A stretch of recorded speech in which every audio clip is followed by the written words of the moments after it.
Continuando aqui, nossa quarta aula, último bloco. No texto que eu tinha lido para vocês no início da aula, no primeiro bloco, enquanto eu fazia aquela lição de casa, sabendo sobre o tema e o título, apareceu o escritor, a escritora do texto, a Vânia Duarte.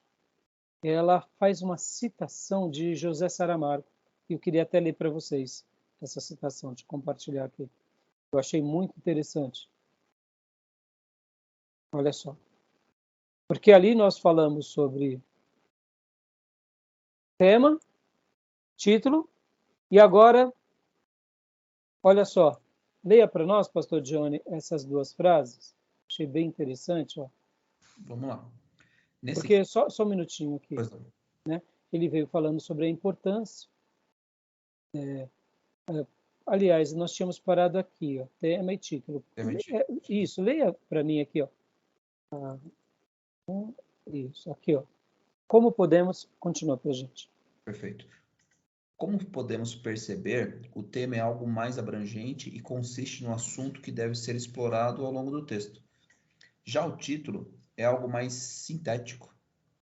É como se fosse afunilando o assunto que será posteriormente discutido. O importante é sabermos que do tema é que se extrai o título, haja vista que o tema é um elemento base, fonte norteadora para os demais passos. Existem certos temas que não revelam uma nítida objetividade, como exposto anteriormente, e é o caso de fragmentos literários, trechos musicais, frases de efeito, entre outros. Nesse caso, exige-se mais do leitor quanto à questão da interpretação, para daí chegar à ideia central, como podemos identificar por meio deste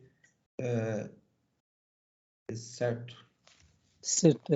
Essa frase que eu queria utilizá-la, então eu fiz questão só de ler o artigo acima, porque aquele tema, lembra que eu comentei, era muito vasto e o título era mais objetivo, mas existem vezes os autores, principalmente o nosso irmão Brodmus, ele vai falar o seguinte, que tem temas que são tão bons que acaba sendo o título, né? Então ele já está bem harmonioso e bem trabalhado. Agora, olha essa frase de José Saramago, e eu quis ler esse artigo principalmente para esclarecer um pouquinho mais a questão do tema e do tema e do título, e porque a gente veio falando há pouco no segundo bloco, sobre a questão da tese, da proposição, e eu concluí a aula passada falando sobre a questão da ideia, a questão do objetivo. Mas olha essa frase de José Saramago, quando ele fala sobre o que é uma ideia. Pode ler para nós. Perfeito. As ideias são apenas pedras postas a atravessar a corrente de um rio. Se estão ali, é para que possamos chegar à outra margem. A outra margem é o que importa. José Saramago. É um grande escritor português, ateu, por sinal, socialista, mas um escritor brilhante. Mas olha o que ele fala sobre a questão das ideias. As ideias são apenas pedras postas para atravessar a corrente de um rio. Então, olha só como que é interessante. Vamos agora pegar essa frase de José Saramago, vamos trabalhar na questão da tese. Uma tese, para a gente construir ela, já que ela será o objeto pelo qual nós iremos defender ao ouvinte, nós iremos propor, nós iremos levá-lo a uma reflexão para, na conclusão, eles tomarem uma decisão favorável ao que nós propomos, que é isso. A gente está pregando para quê? Para abençoar vidas, para que elas se tornem melhores, para que elas se tornem mais piedosas, mais consagradas, para que vidas tomem a decisão de Cristo e aqueles que já foram convertidos, tomaram a decisão, eles possam se tornar mais piedosos. Ou seja, dentro da nossa mensagem, nós precisamos ter ideias bem definidas. Por quê? Porque elas são como pedras colocadas ali para a gente conduzir o ouvinte ao quê? Chegar do outro lado. Porque, se estão ali é para que possamos chegar à outra margem. A outra margem é o que importa. Ou seja, o objetivo. Qual é o objetivo? O objetivo é chegar do outro lado. A ideia são as pedras. Eu achei brilhante essa frase de José Saramago. Eu falei, puxa, eu vou dar para os meus alunos hoje, porque eu achei que ela resume bem a nossa aula anterior, não desse dia de hoje, quando nós falamos sobre qual é a diferença do objetivo e qual é a diferença da ideia. E hoje aqui unir essas duas coisas dentro da proposição, dentro da tese. Ou seja, o objetivo é chegar do outro lado do rio. As ideias são as pedras que levarão a pessoa ao outro lado do rio. E a tese é essa clareza pela qual eu pego o ouvinte e mostro a ele as pedras para que ele chegue lá. E aí é onde entra a nossa tarefa. Linda frase, né, irmãos? Bom? Também gostei. Também gostei. Bom? Então, muito boa, muito boa. Muito boa. Joia. Continuando aqui, então. Agora a gente vai para um outro slide. A gente vai para o nosso quarto slide. Lá. Continuando aqui.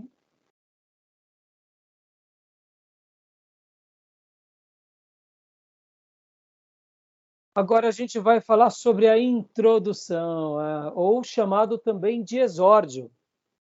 Não sei se vocês já ouviram essa expressão, exórdio. Isso que eu ia falar, nunca ouvi esse termo. Nunca ouviu, né? Eu também, a primeira vez que eu ouvi, Gil, eu ouvi nas aulas de homilética.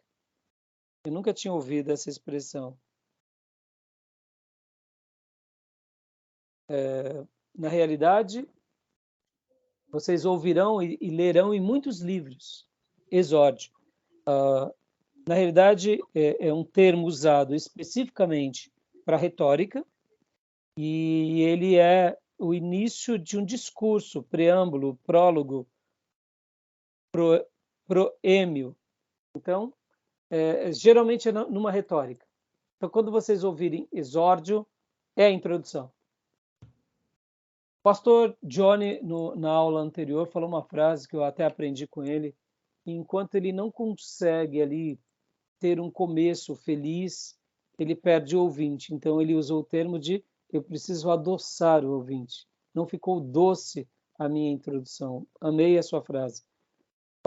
Pastor Martin Lloyd-Jones dizia o seguinte, que quando você começa uma mensagem e por um motivo ou outro você está inseguro, ele compara a semelhança de você estar montado num cavalo em que a sela está solta. Ai, ai, ai, ai, ai. Se a sela está solta e você está simplesmente andando no cavalo, muito bem. E aí? Eminente. Vem o inimigo, você precisa contra-atacar, a sela está solta. Ah, pelo amor de Deus. Aí só Deus nos acuda, né? Segura na crina e só por Deus. E ele diz que quando a sela está solta e você chega até o final da mensagem com a sela solta, é um milagre. Que a maioria das vezes você cai do cavalo. Então, Gil, no módulo anterior que você falou, pastor, e quando a gente não consegue? Gente, vai ter vezes, olha que mistério, uma outra coisa aqui que eu queria passar para vocês. Eu tive uma experiência muito tupiniquim. Você vê como a vida com Deus ela é muito muito grande, é maior do que a gente imagina. Nós somos apenas o pregador. O que importa é a mensagem. Não é o mensageiro. A gente é só uma boca, é só uma caneta nas mãos de Deus naquela hora, é só um lápis. É isso que a gente é. Fazemos o nosso papel de casa. Quando a gente faz o papel de casa, a gente está apontando, né, no caso, a gente está apontando a ponta do lápis. Para que quando o artista quiser escrever ou desenhar, ele pega o lápis que está funcionando. É que nem uma caneta, né? Você já tentou usar uma caneta falhando? O que você faz? Você troca, está falhando, troca. Somos uma caneta nas mãos do grande poeta. Olha que experiência eu tive sobre essa questão. Eu preguei uma mensagem num culto de oração sobre a raiz. A raiz. Amei. Falei sobre estar erradicados, firmados. Foi uma mensagem muito linda. Aquela mensagem entrou tanto dentro de mim que Por acaso eu ia pregar numa igreja e senti profundamente de pregar essa mesma mensagem nessa igreja. Não faço isso, lembra que eu disse semana passada? Não costumo fazer isso, até mesmo por uma questão mesmo de prudência, de não usar a mesma mensagem, mas foi tão forte o toque de Deus, e lembra que eu disse na aula anterior? Eu obedeço. Eu já sei que não é do meu feitio, eu não uso a maioria das minhas mensagens, não uso mesmo, elas ficam arquivadas. Tanto é que muitas vezes eu prego uma mesma mensagem, o mesmo título, e construo tudo de novo de forma diferente, porque eu quero fazer a minha lição de casa. E quando eu lembro, puxa, eu já preguei essa mensagem 3 vezes, né? Já. Deixa eu dar uma pinceladinha aqui. Aí eu vejo e já falo, não tem nada a ver com o que eu estou fazendo agora. Então, eu louvo a Deus. Porque aí que eu não consulto mesmo, que é para não misturar. Mas voltando. Aí eu preguei no sábado, numa igreja em Brás Cubas. Foi especial. Foi especial.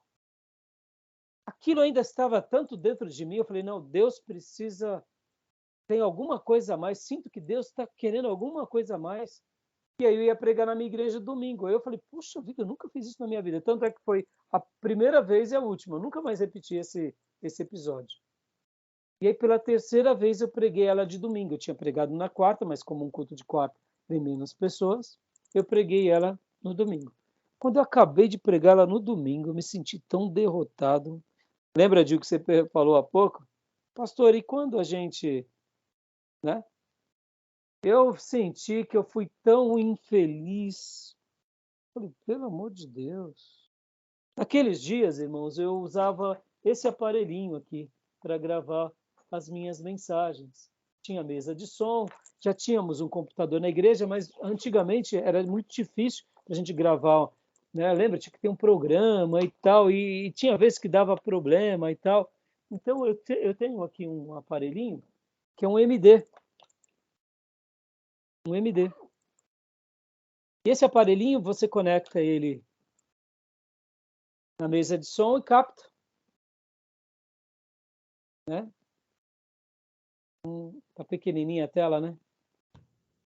Não, mas dá para ver aqui, pastor, que legal.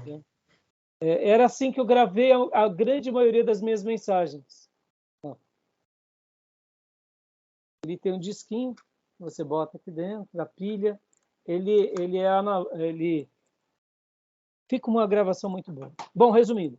É um pendrive não, é um É um disquete. disquinho, é um disquete, né? Ah. Não emplacou no Brasil, não emplacou. Muito legal, nunca tinha visto, não. Eu tenho ele até hoje. Antigamente eu gravava em fita cassete. Olha.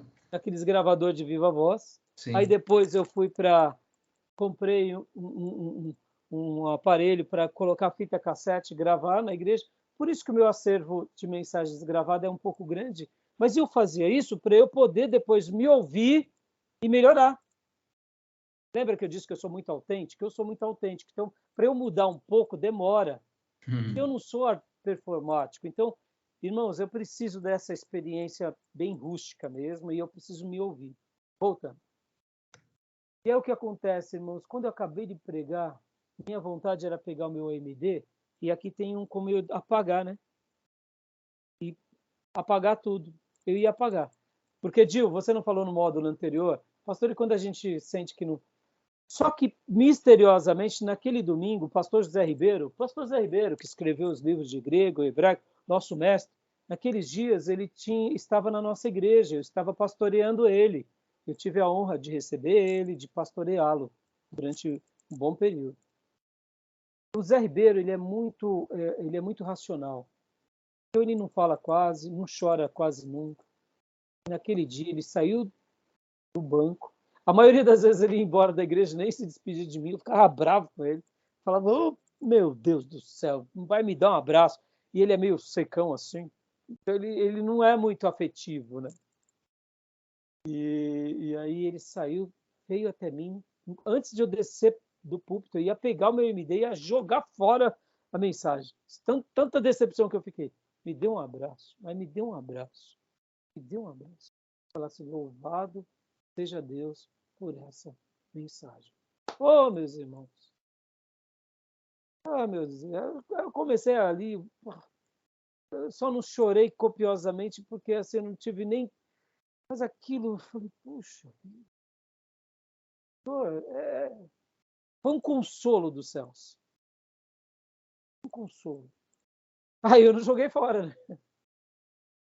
Bom, o Ribeiro, nos anos que eu pastoreei, ele me deu poucos abraços, tá, irmãos? Entendeu? Para elogiar. Então, pensa como essa mensagem foi poderosa para a vida dele. Não é que ele não me valorizava, não era isso, me honrava, me prestigiava. Mas ele não é um homem de muito elogio, não é? Então, receber um elogio do Zé, irmãos, meus irmãos. Bom, aqui, deixa eu até abrir meu coração. Vários livros que ele escreveu, ele me homenageou. Vários livros dele, ele me prestigiou como a igreja. Então, assim, eu não tenho nem palavras. Sou muito grato a Deus pela vida dele, porque ser prestigiado por um camarada Nil Ribeiro é fora da curva.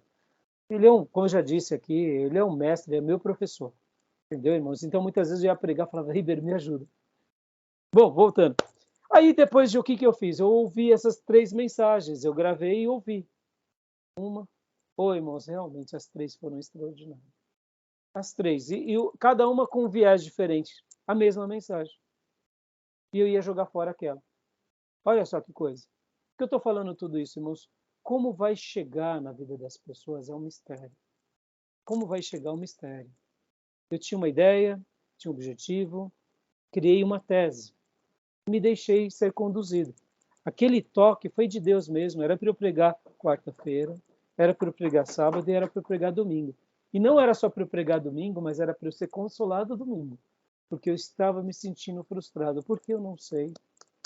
Não sei se foi porque a igreja recebeu 2 vezes a mesma mensagem, não sei. Mas uma coisa eu sei, eu precisei pregar e o Zé foi abençoado, meu professor, e eu fui abençoado pelo consolo dele. Então a gente é só ferramenta. Agora vamos lá, ao tema de agora, que é a introdução. Vamos lá para a gente... Eu falei demais, eu fugi um pouco de novo aqui do assunto, mas eu lembrei do Dio há pouco, quando ele falou sobre aquela frustração. Você vê, isso daqui, irmãos, é importante. Porque quantas serão as vezes que a gente vai fazer algo que a gente vai estar se sentindo derrotado? E lá no fundo não tem nada de derrota, né? Porque o culto, isso que o Martin Lloyd Jones fala, o culto do começo ao final está sob a orientação do Espírito Santo. Ele é o dono da igreja, ele é o mentor de todos, ele é o líder de todos, e todos nós estamos a serviço dele. Ô, irmão, vai falar que um homem desse é tradicional? Não, não é. Vai falar que Martin Lloyd Jones, ele é tradicional, ele não fala em línguas, tudo bem, deixa ele sem falar em línguas e continuar fazendo essas obras. Bom, ele já morreu, né? Mas é um homem maravilhoso. Então, introdução, irmãos, introdução. Deixa eu só ver aqui. Ó, só vou falar aqui, vamos só ler aqui, introdução. Como posso começar bem? Como posso começar bem? Deixa eu dar para vocês aqui uma frase que é o seguinte. Na introdução, meus irmãos, o pastor Johnny disse algo fundamental. Ele falou que, na introdução, ele sente que não adoçou o seu ouvinte. Diz para nós de novo, pastor, como que você tinha mencionado. Você sabe que eu tenho uma dificuldade, né? Repetir a frase que eu falei. Que nem eu. Eu preciso ouvir. Então, eu tenho esse hábito que o senhor mencionou. Às vezes eu me ouço de novo para justamente captar aquilo que foi falado. Mas a ideia, acho que o senhor definiu bem aí, é realmente adoçar aquilo que eu estou falando para que tenhamos a atenção dos nossos ouvintes. Joia. Maravilha. Joia. Isso aí. E agora eu quero compartilhar aqui para vocês um outro assunto, um outro texto. Ó. Vou compartilhar um outro.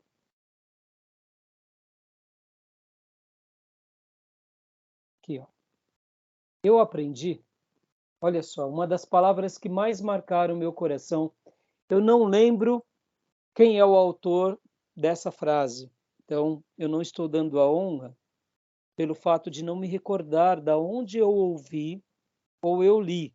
Eu creio que eu tenha lido, mas pode ser que tenha sido algum professor meu que disse também. Que a introdução, a importância de uma boa introdução. Uma boa introdução é agarrar todos os ouvintes com garras de aço. Imaginem uma águia, quando ela tenta capturar ali a sua presa. As garras dela são poderosíssimas. Agora imagine se essa águia, se esse gavião tivesse garras de aço. Esse orador e estudioso dizia isso, que era quando você consegue catar literalmente cada ouvinte de uma forma poderosa, é isso que você está fazendo com uma boa introdução. Ao mesmo tempo, olha só o que eu peguei aqui do livro O Sermão Eficaz, de J. D. Crane. Olha o que ele dizia. Atribui-se a Napoleão uma declaração no sentido de que, em uma batalha, são os primeiros 5 minutos que determinam o resultado.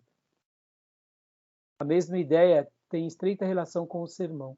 Por isso, Blackwood disse que o pregador deve considerar que os primeiros 2 parágrafos são decisivos e deve formular as 2 primeiras orações do sermão com extremo cuidado. Ai, ai, ai. Pastor, é fácil fazer a introdução? É fácil no que se diz respeito a você elaborar, mas é complexo com relação ao cuidado. Ou seja, a introdução é tão simples? Não, não é simples. Mas tem que ser trabalhado? Tem que ser trabalhado. Agora, e aí, como que a gente faz? Aí a gente vai dar a sequência semana que vem, porque demandaria de um tempinho um pouco maior para a gente poder trabalhar, então a gente parou aqui no começo da introdução, tá bom, meus irmãos? Semana passada eu acabei passando um pouco mais do horário, eu não quero desgastar vocês não, tá bom? Mas assim, só para tranquilizar os irmãos, a introdução é muito importante. A introdução é muito importante. E é necessário que a gente gaste um tempo. Pastor, tem vezes que a gente consegue ter uma introdução legal? Tem. Tem vezes que é mais difícil? É. Tem vezes que o pregador vai direto para o assunto? Vai. Por que ele não faz a introdução? Não sei. Talvez porque ele não teve facilidade. É possível que isso aconteça? É. Eu já ouvi mensagem de Billy Graham que ele já vai direto ao assunto. Ou seja, por que ele fez isso? Porque tem vezes que foi a maneira em que ele foi conduzido. Isso é muito comum comigo. Então, é errado não ter uma boa introdução? Não, não é errado. Mas é melhor ter. Agora, se você não tiver, não se sinta, eu diria, não se sinta pressionado. Porque, irmãos, como eu disse, mais importante do que tudo é você saber do que Deus irá falar. Pastor Rai, o senhor está fazendo um desserviço à homilética fazendo isso. Não, irmãos, não é isso. Eu estou mostrando o seguinte, que na teologia da homilética existem coisas mais importantes do que na estrutura da homilética. Na estrutura da homilética, isso é brilhante para um orador, para um conferencista, mas para um pregador evangelho, muitas vezes, é muito mais importante ele saber ouvir de Deus e transmitir de Deus com a sua clareza, com a sua simplicidade, do que querer viver a roupagem. E aqui eu traduzo da seguinte forma. Lembra da armadura de Saul, quando Saul deu para Davi, para que Davi lutasse com Golias? É isso. Sim. O que Davi fez? Colocou aquela roupona. Lembra que Saul destacava-se do ombro da maioria das pessoas? O ombro de Saul dava na cabeça das pessoas. Saul era um homem zarrão. No momento que Davi vai pôr aquela roupona, ficou tudo frouxo, tudo folgado. Ele ia morrer. E a espada de Saul devia ser imensa. Tudo devia ser grande. A bainha, o escudo. Davi fala, não, eu não vou usar essa arma. Isso que eu estou te dizendo, na estrutura da homilética, quando a gente vai ver os sermões bíblicos, tem diferença o sermão de Pedro para o sermão de Paulo, o sermão de Jesus, o sermão de Estevão. Agora, todos foram sermões poderosos. Por que eu estou falando isso? Muitas vezes a gente tem que ter essa clareza. Muitas vezes Deus coloca uma palavra no nosso coração, a gente tenta enfeitar demais o pavão e perde o sentido. A gente tem que ter um pouco dessa originalidade. E tem que ir descobrindo. Por isso que, irmãos, assim, não é querendo falar, pastor, como que o senhor faz no dia a dia? Irmãos, eu vou escrevendo o que eu sinto que Deus está me colocando. E eu vou rascunhando, e eu vou rascunhando, eu vou rascunhando, eu vou rascunhando. E eu vou curtindo, que nem hoje de manhã eu curti demais, porque eu melhorei a mensagem do pastor Nildo, trabalhei na mensagem de amanhã e quem sabe na de domingo, ou seja, já foi quase 3. A de domingo ainda não está bem definida, porque eu acabei com aquela série de mensagens, irmão. Agora estou desesperado. Agora eu estou desesperado, estou precisando de alguma coisa para domingo. Mas eu já estou com a minha mensagem do culto de ordenação bem trabalhada. A de amanhã, que vai ser de quarta, que raramente eu pego na quarta, mas eu dei uma folga para os obreiros. E aí tá legal, tá tão legal. Só para vocês terem uma ideia, a minha introdução de amanhã, eu tenho que tomar cuidado, porque ela é quase uma mensagem. A minha introdução foi tão legal, foi tão significativa, que eu vou ter que tomar cuidado, porque eu vou gastar amanhã, na minha introdução, 10 minutos. Eu vou fugir os critérios da oratória. Eu sei que eu vou fugir, mas eu tenho certeza que é algo que eu preciso trabalhar com a minha comunidade. Irmãos, eu procuro ser muito essa pessoa que tento descobrir a minha identidade, a minha roupa, que eu sou. Eu aprendo com a armadura de Saul, com a espada de Saul, com o escudo, com a funda de Davi, com fulano, Beltrano, com os livros, estudo, mas eu procuro dar um pouco desse toque do quê? Do que é o Raimundo. Quem é o Raimundo? O que Deus tem para o Raimundo? E aí eu vou aprendendo. Hoje eu aprendi uma frase com o pastor Johnny. Vou usar nas minhas futuras aulas de homilética, espero não esquecer a fonte. Como você não escreveu em nenhum livro ainda, tá, pastor? Vai que eu esqueço. Então eu falo que eu aprendi com alguém, mas não vou esquecer, não. Obrigado pela fresquinho aqui. E aí eu gosto de passar a honra, porque é uma coisa que você aprendeu com a pessoa. Então, glória a Deus. Então, a introdução de amanhã, irmão, vai ser brilhante, só que ela é longa. Ela é já quase uma mensagem. Eu estou nesse conflito, faço ela, mas eu vou fazer. Está dentro do meu escopo. Mas você vê, o que é uma introdução? É algo que você tem que gastar 5 minutos. Talvez eu gaste 10. Tem vezes que eu gasto 15 minutos na minha introdução. Pastor, mas tudo isso? Sim. Porque é dentro daquela história bíblica que eu vou trabalhando na história, tá? Eu vou para os meus pontos, eu sou mais objetivo nos meus pontos. Nenhum problema. Tem vezes que você já quer ir direto para o ponto. Percebe, irmãos? É sentir o toque de Deus e deixar com que o Senhor nos guie. Agora, existe, sim, é óbvio, as estruturas, a roupagem, vocês vão ser avaliados pela roupagem. Não, de quanto estou gastando meu tempo aqui para ensinar roupagem, técnica. Mas eu sei que, na prática, a gente muitas vezes vai ter umas experiências, como eu disse, meio tupiniquim. Você não imagina, como eu falei do Ribeiro. Eu ia jogar a mensagem fora, irmãos. O que eu aprendi depois da experiência do Ribeiro? Eu não jogo nada fora. Quantas vezes, pastor, o senhor já desceu do púlpito decepcionado? Várias vezes. Várias vezes. Chegando ao ponto que eu falo, não quero nem ouvir aquela mensagem. Passa-se uma semana e eu ouço a mensagem. E aí eu fico surpreso. Eu falo, Senhor, obrigado por essa mensagem. Por que essa relação acontece? Não me pergunte. Tem hora que eu já sei que foi os obreiros lá que me temperaram ou que me deixaram meio perdido ou foi uma batalha, mas tem hora que a gente não sabe. Mas a gente é ferramenta nas mãos do Altíssimo. Tá bom, meus irmãos? Paramos aqui na introdução, tá bom? Beleza? Alguma pergunta, alguma dúvida? Alguma dúvida do livro, do material? Só dar um crédito para essa frase aqui que eu achei show de bola, né? Na guerra, os primeiros 5 minutos determinam o resultado. Eu achei isso maravilhoso. Napoleão Bonaparte. Olha só. Tá vendo? Uma batalha nessa. Tá vendo? Ó, muitas vezes você vê uma frase de introdução. Percebam, irmãos, como é gostoso poder dedicar. Ó, vocês estão aqui comigo, me acompanhando um pouco mais.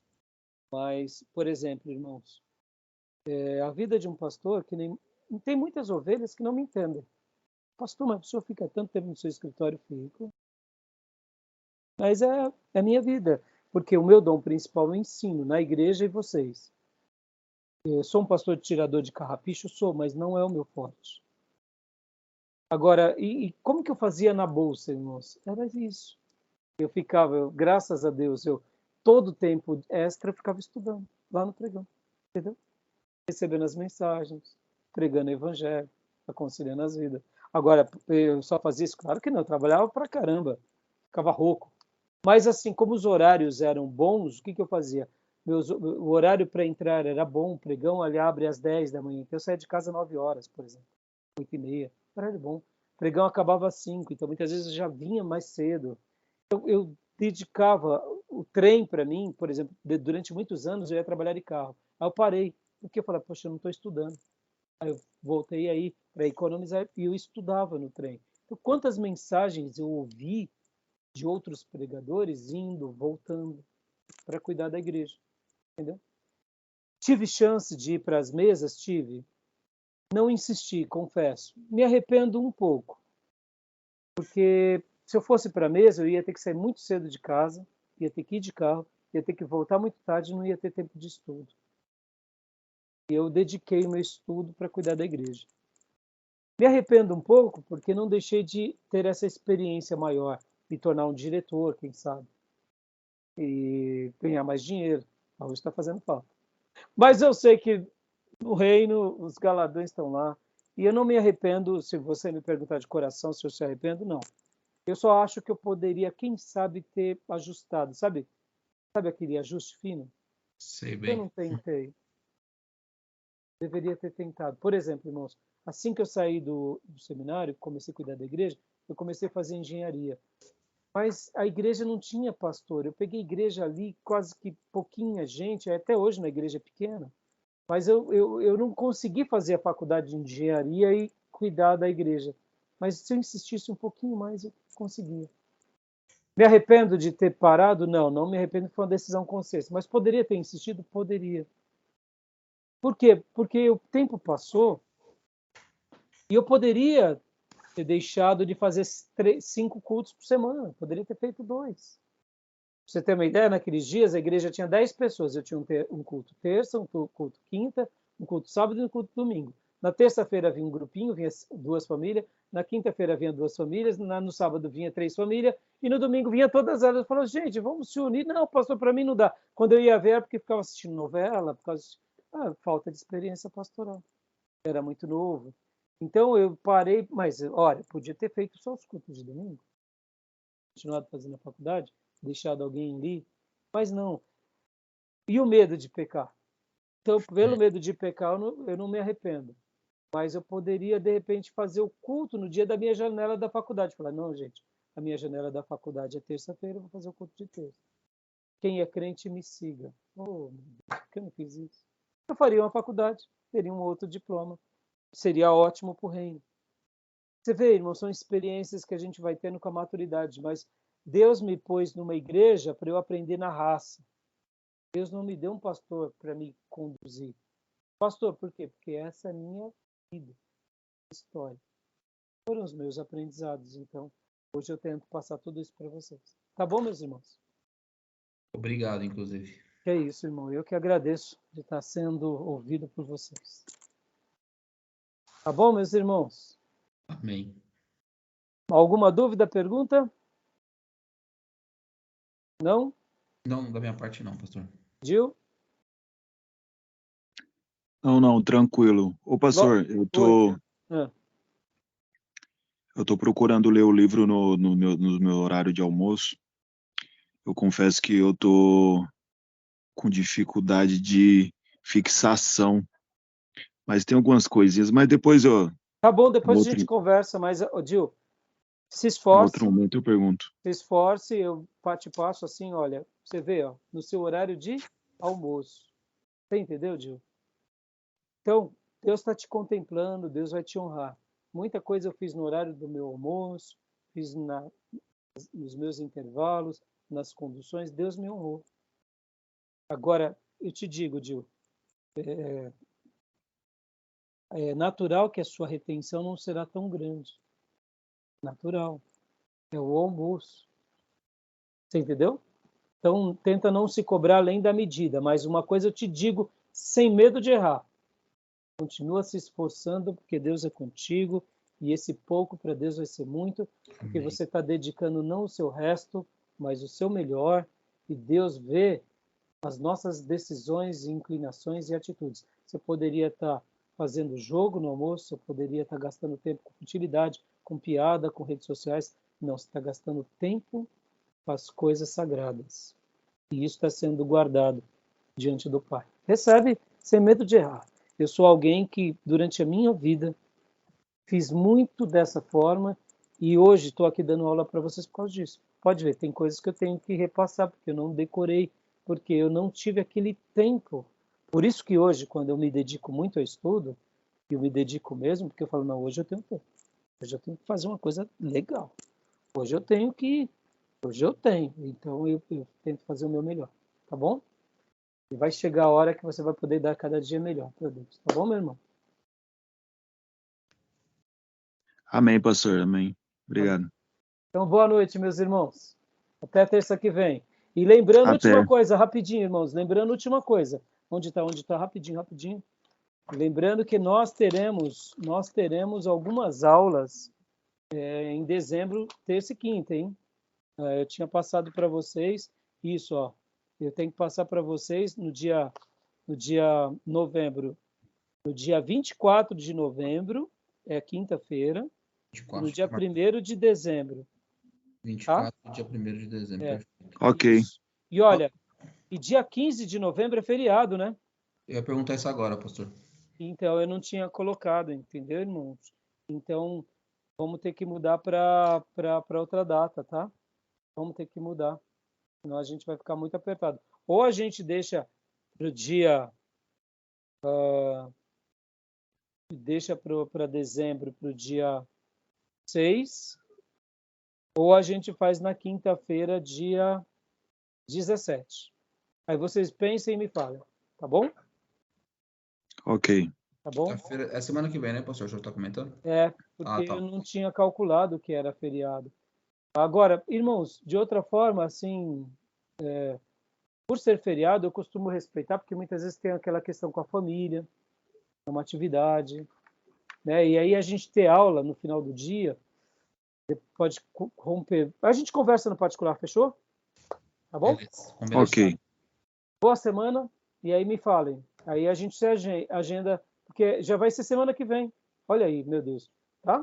Me falem, porque senão a gente deixa para quinta ou a gente coloca mais um dia na nossa escala. Vem Em vocês dezembro. dois, conversem vocês e me falem. Tá bom? Ok. Se vocês decidirem na quinta, para mim não tem problema nenhum, eu faço. Tá bom? Fechado. Fechado. Deus abençoe, meus irmãos. Uma boa noite para vocês. Obrigado, tá? Um abraço. Graças, paz. Deus abençoe.